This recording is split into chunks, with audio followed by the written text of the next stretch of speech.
Indian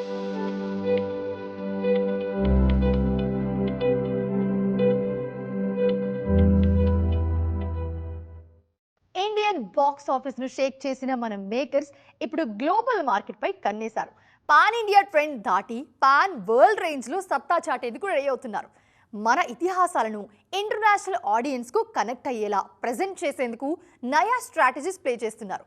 Bollywood director Nitesh Tiwari భారీ budget తో తెరకెక్కిస్తున్న Ramayana movie international release planning ఇప్పుడు హాట్ టాపిక్ గా మారింది. ప్రెజెంట్ రణబీర్ కపూర్, సాయి పల్లవి జంటగా రూపొందుతోన్న రామాయణ మూవీకి దేశవ్యాప్తంగానే కాదు, ఇంటర్నేషనల్ లెవెల్లో భారీ క్రేజ్ కనిపిస్తోంది. కేజీఎఫ్ స్టార్ యష్ రావణుడిగా నటిస్తోండడంతో అంచనాలు స్కై హైకి రీచ్ అయ్యాయి. ఈ ఎపిక్ మైథలాజికల్ డ్రామాను నవంబర్ 8న ఇండియాలో రిలీజ్ చేస్తోంటే 2 రోజుల ముందే నవంబర్ 6న గ్లోబల్ మార్కెట్లో గ్రాండ్గా విడుదల చేయబోతున్నారు. గతంలో దంగల్ సినిమాతో చైనా బాక్సాఫీస్ ను షేక్ చేసిన డైరెక్టర్ నితేష్ తివారీ ఇప్పుడు రామాయణతో మరోసారి అక్కడి మార్కెట్ను టార్గెట్ చేశారు.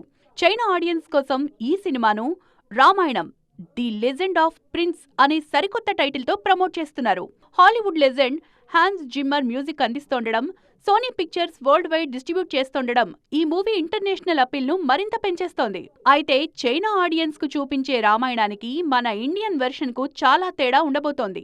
చైనాలో రిలీజ్ కాబోయే వెర్షన్ ఏకంగా 33 నిమిషాలు తక్కువగా ఉండనుందట.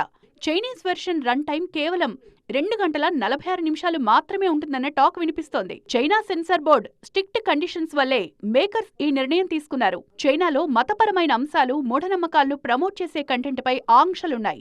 రామాయణం మనకు పవిత్రమైన ఇతిహాసం కావడంతో అందులోని భక్తి భావనలు, దైవిక అంశాలను చైనా రూల్స్ కు తగ్గట్లుగా ట్రిమ్ చేశారట. అందుకే అక్కడ కేవలం ఒక ఎపిక్ యాక్షన్ ఫాంటసీ కథగా మాత్రమే ప్రెజెంట్ చేస్తూ రన్ టైం కు భారీగా కోత పెట్టారన్న టాక్ వినిపిస్తోంది.